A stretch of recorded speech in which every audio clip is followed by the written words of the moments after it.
The title of the message tonight is The Destructive Power of Fear. Man, this is such a great book. My Lord knows the way through the wilderness.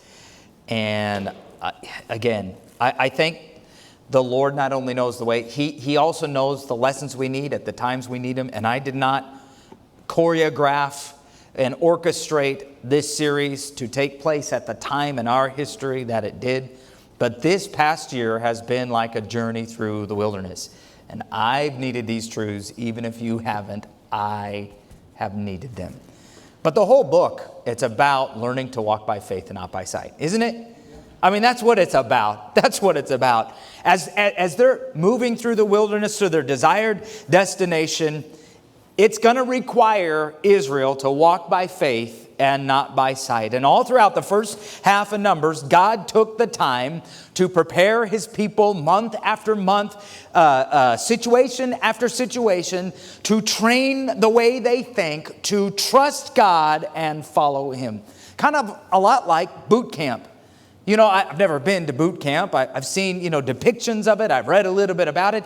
But it seems they take a person's mind and they drill it down to nothing and they rebuild it so that they will react with obedience at the slightest command. Because when you're under fire by the enemy, you cannot react in fear but trust in the one leading you. That's how the military works. It doesn't work unless you think that way.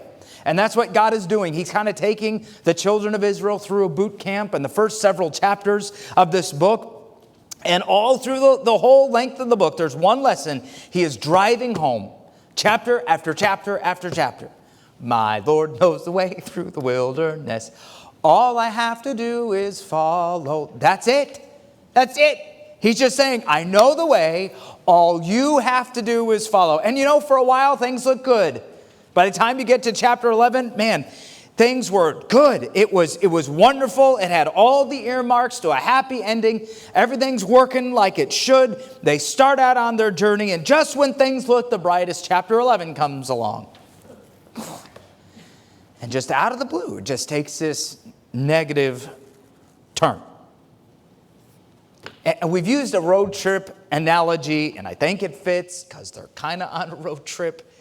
But I'm telling you what, from the graves of greediness is what it was called, to a sibling fight that led to an embarrassing detour to the woodshed, this had been one bummer of a road trip. These are not good memories to be making.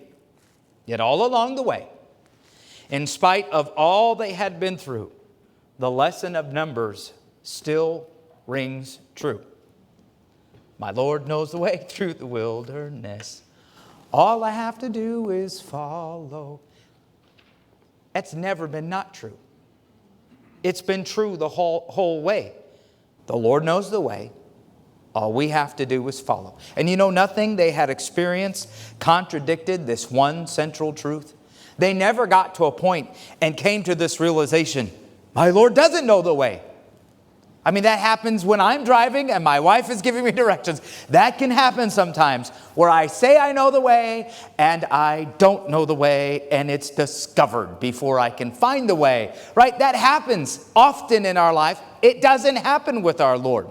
If He says He knows the way and He asks us to follow, you'll never reach a point in life where you're like, He didn't know the way.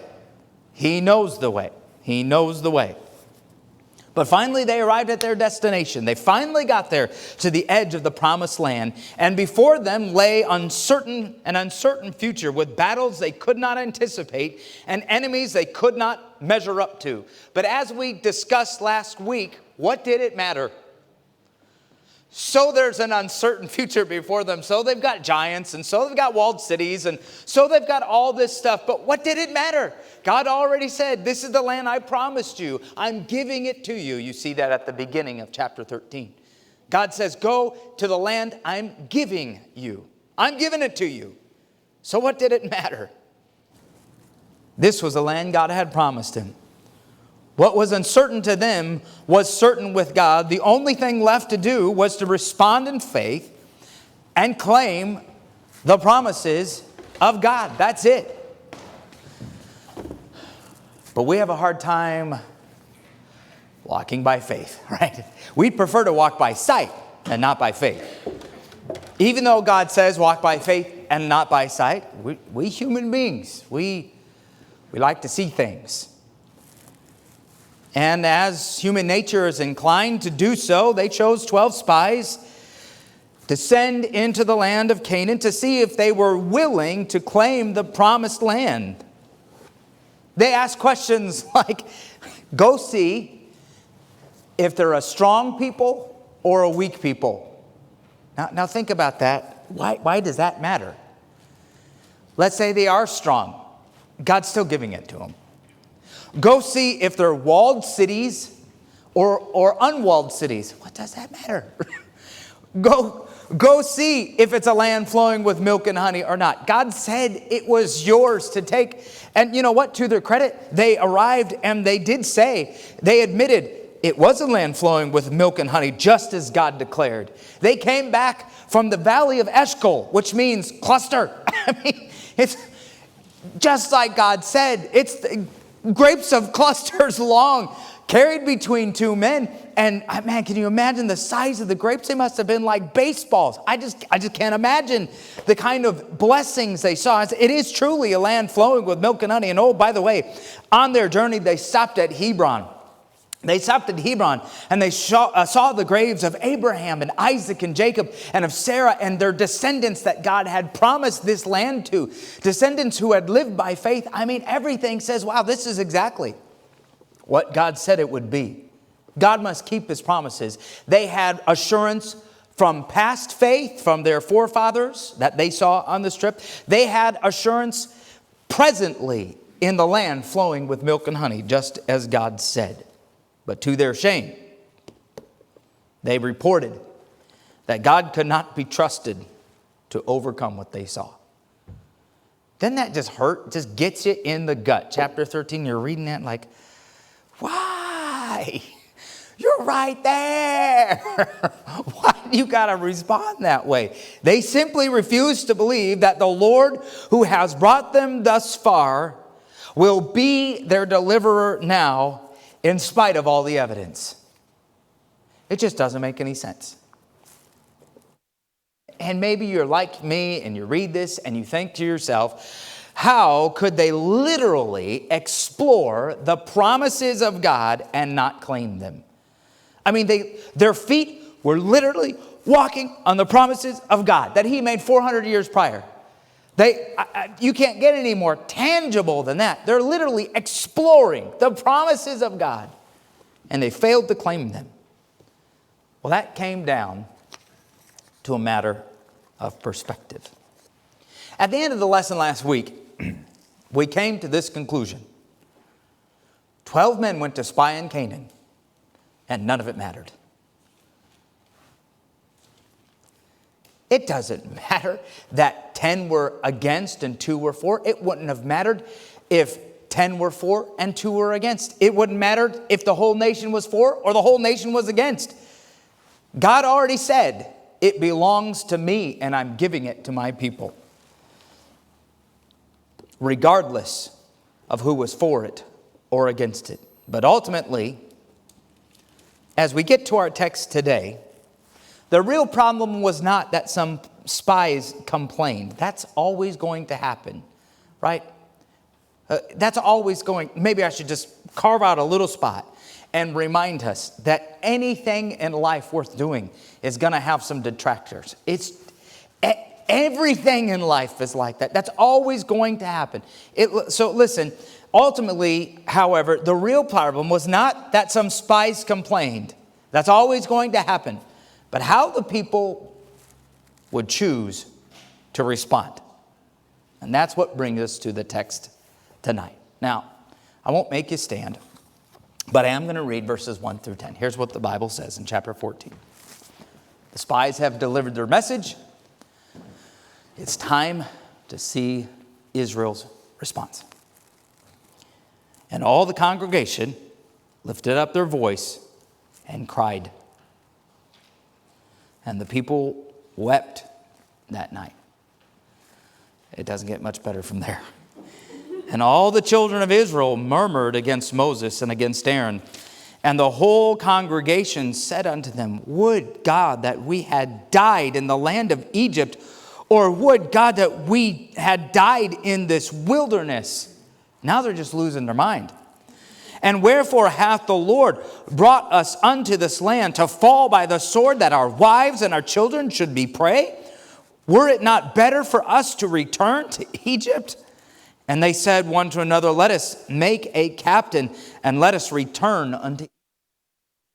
It's unbelievable. But then verse 5, then Moses and Aaron fell on their faces before all the assembly of the congregation of the children of Israel. And Joshua the son of Nun and Caleb the son of Jephunneh, which were with them that searched the land, rent their clothes. And they spake unto all the company of the children of Israel, saying, the land which we passed through to search it is an exceeding good land. If the Lord delight in us, then he will bring us into this land and give it us, a land which floweth with milk and honey. Only rebel not ye against the Lord, neither fear the people of the land, for they are bread for us. Their defense is departed from them, and the Lord is with us. Fear them not. And verse 10, just the beginning of it. But all the congregation bade stone them with stones. Well, if it does come down to a matter of how they chose to respond, I believe that's a bad choice. A French philosopher in the early part of the 20th century wisely said this: in the Lord's work, pessimism has done infinitely more harm than atheism. And I think he's right. 12 spies, 10 of them gave a pessimistic look at the promises of God. And their testimony, I'm telling you, would have been worse had godless Canaanites showed up and told the people what they thought. Pessimism has done infinitely more harm than atheism. The response of the people that follows in this text is almost unbelievable, isn't it?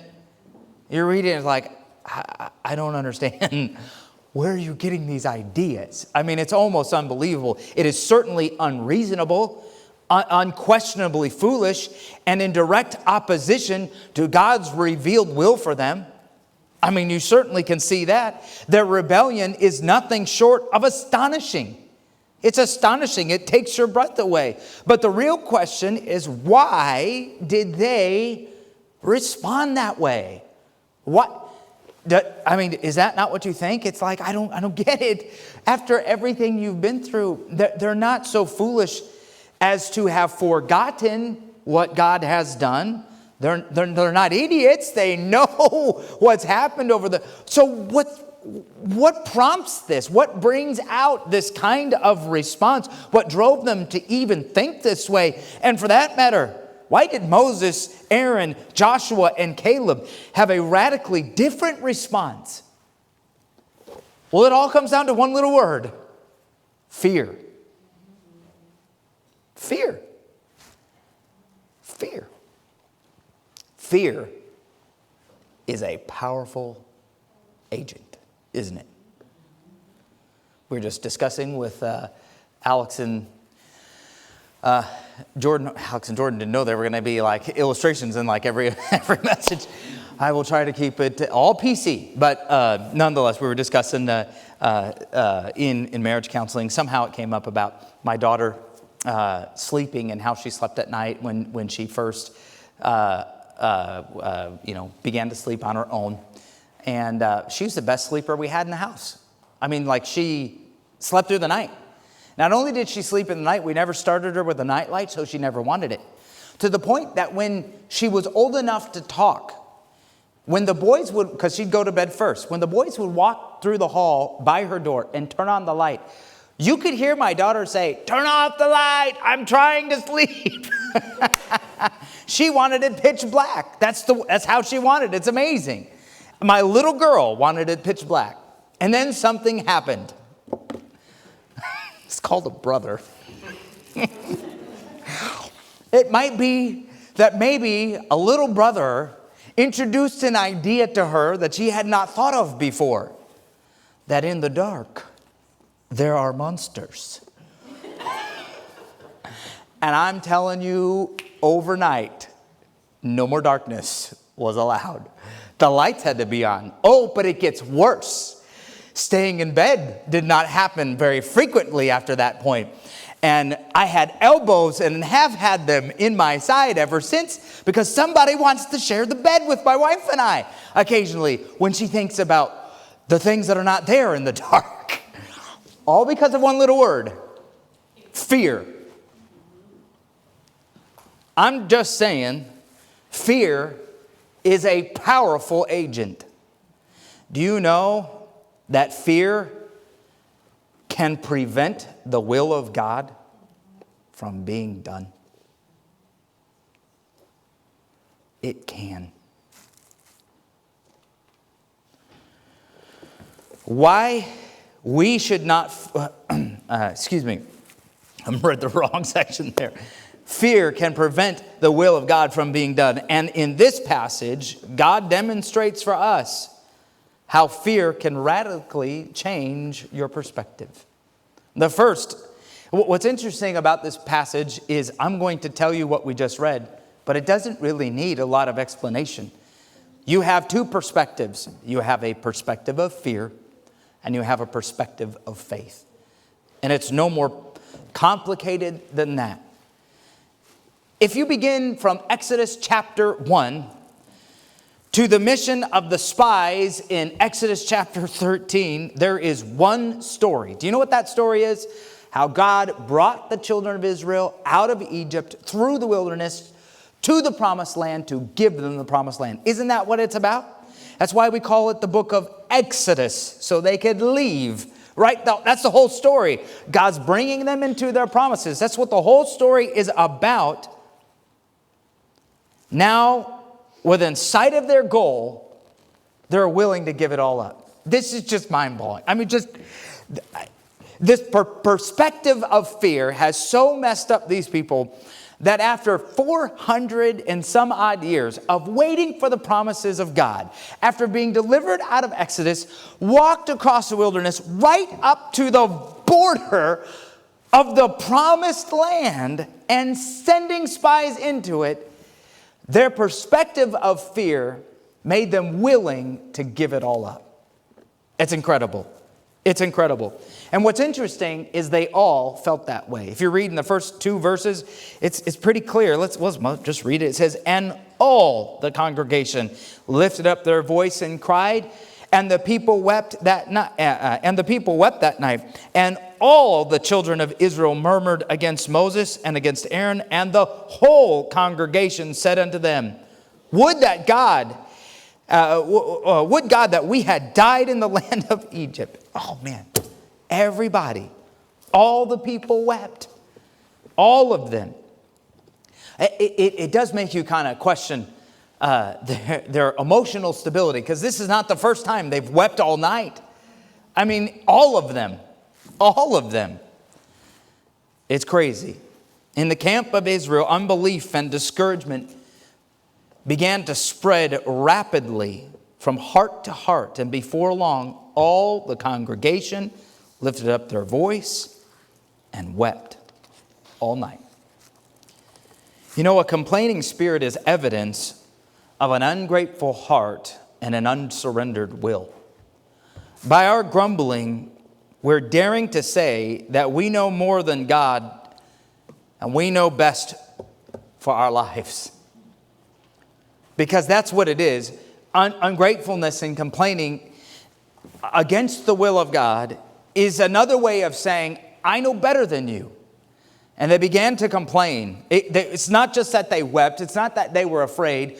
But you see a process where the seeds of fear and doubt begin to produce the fruit of complaint. And their complaint begins to be astonishingly unreasonable. It's just out there. At least they were unified, though.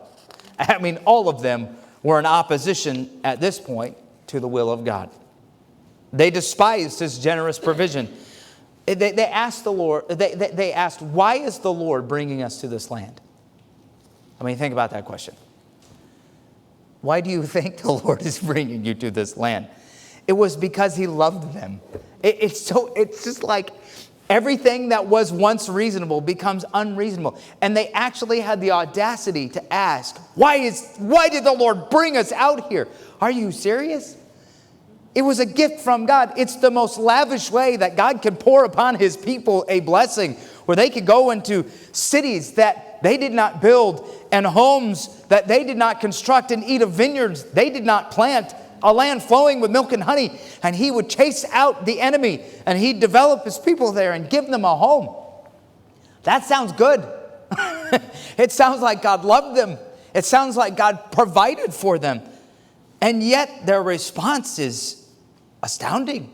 They despised the Lord's provision. They held contempt for God's provision. They questioned his protection. No, look at what they say right there. It says in the middle of verse 2, would God that we had died in the land of Egypt, or would God that we had died in the wilderness? Wherefore hath the Lord brought us unto this land to fall by the sword? To fall by the sword, that our wives and our children should be a prey? Is that really why God brought them out there? God, yeah, I'm bringing it down here so you can die. No, that's what they're accusing God of. Listen, they're questioning his promised protection. He promised he would protect them. And their response, based on fear, because fear does crazy things, it really messes us up. And they began to accuse God of not being willing to protect them. In fact, beyond that, to take them out to the wilderness, to die by the sword, so their women and children could die as well. Yikes. Did they really imagine that he would bring them so far only to let them die?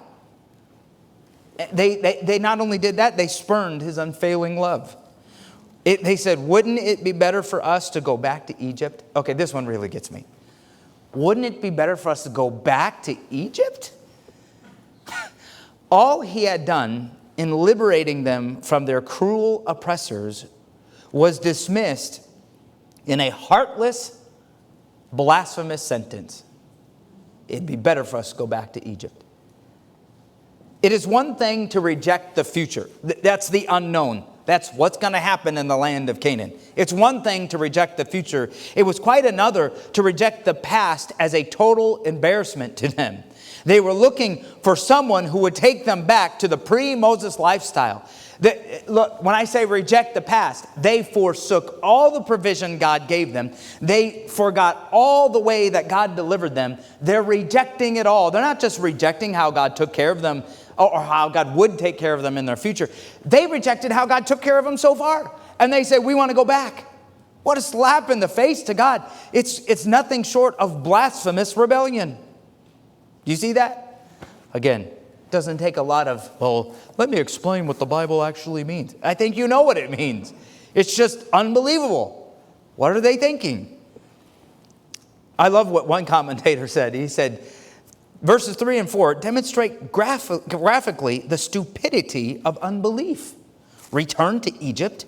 Return to a land devastated by their God. Return to a land still mourning for its firstborn sons. Return to the land they had plundered on the eve of the Exodus. Return by the Red Sea where the Egyptian army had been drowned pursuing them. And what kind of welcome would Pharaoh give them?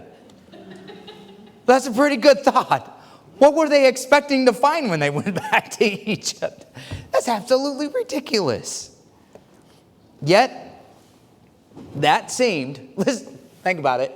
That seemed far safer than to believe that God would lead them to victory. Wow.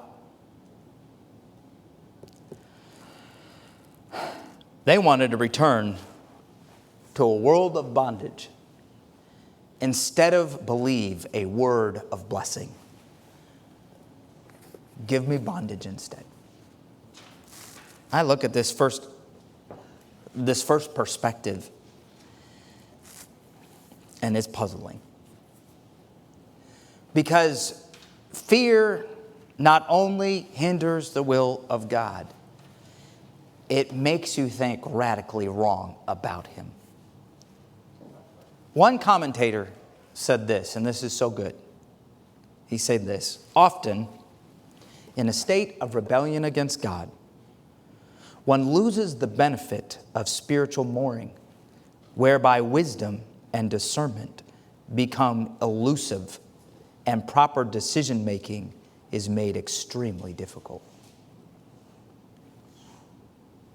That's true of a state of rebellion. In a state of rebellion against God, one loses the benefit of spiritual mooring, whereby wisdom and discernment become elusive and proper decision-making become extremely difficult.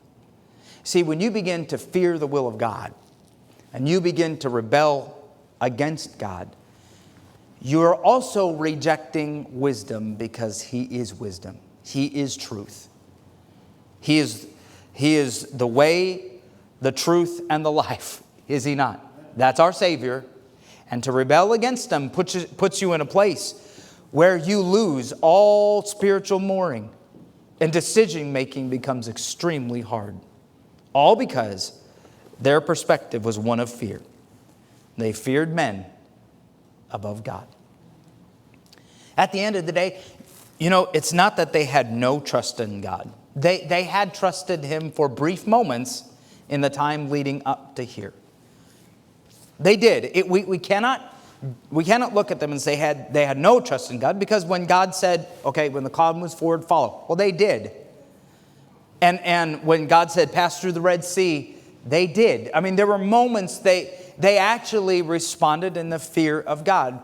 But when it came down to the choice of fear man or fear God, they feared man greater than they feared God. Their perspective, their paradigm, the way they looked at things was through the lens of fear. And fear destroys. But then there's another perspective, thankfully. Unfortunately, it didn't turn out very well, but the other perspective came from Aaron and Moses and Joshua and Caleb, and they had the perspective of faith. Moses and Aaron fell down in front of the whole assembly.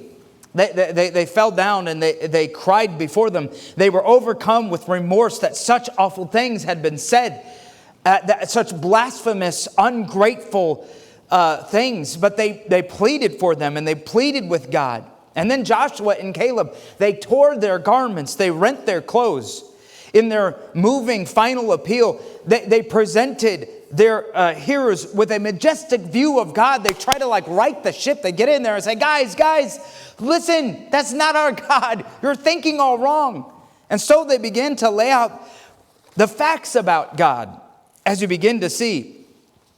And it says in verse 7, and they spake unto the company of the children of Israel, saying, the land which we pass through and to search it is an exceeding good land. If the Lord delight in us, then He will bring us into this land and give it us, a land which floweth with milk and honey. Only rebel not ye against the Lord, neither fear the people of the land. For they are bread for us. Their defense is departed from them, and the Lord is with us. Fear them not. You know what they were saying? First of all, they're saying, look, the Lord is generous. It's an exceeding good land. It's interesting. The Hebrew has it, let's see, how did it? It was a double imperative. It was an exceeding good is basically how it's worded in the Hebrew. It's exceeding good. It's really good. This is something you really want to do. It's really just like the Lord said. It's not just good. It's really good. Right? It's like me and my son. We went to Oklahoma City, and man, every time we go, there's this little cafe. It's a hole in the wall, a tiny little hole in the wall called Cafe Cacao. They got this Guatemalan food, and they have exceedingly good food. It's exceedingly very good food. They have the best pancakes and French toast you will ever eat on the face of the planet. Don't ask me how a Guatemalan restaurant came up with the best French toast, but they do. They got amazing coffee. They got this. It's so good. I like taking people there because it's exceeding good. And that's what Joshua and Caleb are saying. They're like, guys, this isn't like okay, sort of, kind of good. This is exceeding good. What are you thinking? You know what they're talking about? God. He's a generous God. Look what he's provided for us. This is better than we thought. He's a generous God. He gave us a land that is exceeding good. In verse 8, he's also a responsive God. He says this, if the Lord delight in us, he will bring us into this land. God is not a cold, indifferent God who doesn't care how we live or think or act. He's responsive. He says, if the Lord delight in us, in other words, another way to say it is if we delight in the Lord. If we delight in the Lord, if we obey him, don't you know that he's a responsive God? He hears our prayers. He directs our steps. He's still a responsive God. He still listens. He still leads. He's a holy God. He's a powerful God. And they end it by saying, this God is present with us. He delights in obedience. He intends the best for us. He's bigger than our enemies. Now what they said? Their final appeal was clear and to the point. The land's exceeding good. If Jehovah favors us, he will bring us into the land. He will favor us if we do not rebel against him or fear the people. That was the argument. It's a good argument because it's right. How did they get that perspective? It's such a contrast. Like it's not like they see some negative and they see more negative. It's like, it's complete opposite. It's as far opposite as you could possibly get. I know you've heard the joke before, but I can't help it. It just reminds me of the passage of Scripture about scientists taking a pessimistic boy and a optimistic boy and a pessimistic girl and trying to figure out what makes them tick and how do they operate. And they wanted to see if they could reverse this. And they took the optimistic boy, and I thought, man, what are we going to do to break his optimism? Is it nature or nurture? They're trying to figure out these details. Can we change his outlook on life? Like, well, we're going to have to come up with something really tough to change this. And so one scientist said, well, I think I know. Let's fill the room with horse manure and let's make it deep. I mean, like waist deep horse manure. No kid's going to be optimistic in a room of horse manure. So they're like, all right, sounds like a good idea. That'll break them. So they put him in this room and shut the door to leave him in there for an hour. And then they took this girl and, man, lovely young girl, but pessimistic. Man, she's just always pessimistic. How do we break that? And they thought, like, what if we filled the room with nothing but brand new toys, every kind of toy that you could imagine that a young girl could want? I mean, it'd be like Disneyland. Let's try that. So they put her in the room, shut the door for an hour, and they came back. And they went to the girl first, and they opened the door, and she's crying in the corner. Like, what are you crying for?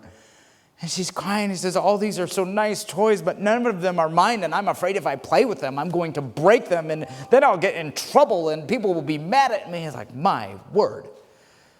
Pessimism goes deep. Oh.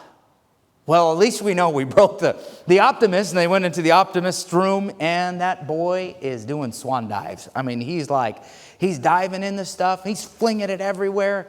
And they're just dumbfounded. And they're looking and they're thinking, what are you doing? And the boy says, man, with all this stuff in here, there's got to be a horse in here somewhere. And I don't know why their response is so opposite. One is so pessimistic, it's unbelievable. And one is so optimistic, it's not like they're blind. It's not like they don't see giants. It's not like they don't have some fear. But that fear is sure overcome by faith in God. The contrast of perspectives is jarring. How could they see things so differently? Were not these obstacles genuine things to fear? Again, I don't want to paint up Joshua and Caleb in such a light as if to express when they saw walled cities that they thought, they didn't do that. As if they saw the giants of Anak. And we're talking like Goliath. 9-10 feet tall. That they didn't look at that and like, piece of cake. No, they recognized those were giants. It's not like there wasn't fear. They're still human beings. The difference came in faith. Of course they feared men, but their faith in God was greater. There's a perspective of fear and a perspective of faith. So how did it turn out? Okay, well, let's land the plane. Brother John, I don't know if there's going to be some stormy weather. I don't know how many times we're going to have to circle, but we'll attempt it here. And it says in verse 10, but all the congregation bade stone them with stones. I want you to let that sink in just for a moment. That's quite a response. They want to stone them. Why? For suggesting they put their faith, or for suggesting they put their life in God's hands and trust Him. They wanted to stone Joshua and Caleb for suggesting we trust God and put our lives in His hands. Their actions revealed clearly what they thought about God. They had a low view of God, and it was about to ruin their life. Now, as we come to the end of the message, there's not a lot that can be said about that. One had a view of fear, one had a view of faith, and it radically changed their lives. But can we acknowledge this? There are legitimate things we ought to fear in this world. And fear is a legitimate thing. It's to go through life without anything to fear is not reasonable. But it's the spirit of fear that's the issue. You see, there are legitimate things that we ought to fear in this world, but God's will is not one of them. Yet because men fear, the reality of life is that the will of God is not always obeyed. The one thing I couldn't escape from this text, the one thing that I couldn't get around, is that they didn't go into the promised land because of fear. None of them. No, Joshua and Caleb would eventually make it in because they demonstrated faith in this moment. But it took them an additional 40 years as well. I know we like to think that God's will is always going to be done. Now, in a higher sense, in the sovereignty sense, yes, God's will always gets accomplished because He's sovereign. But I'm telling you, God's will is not always obeyed. And everything that happens in our life is not always God's will.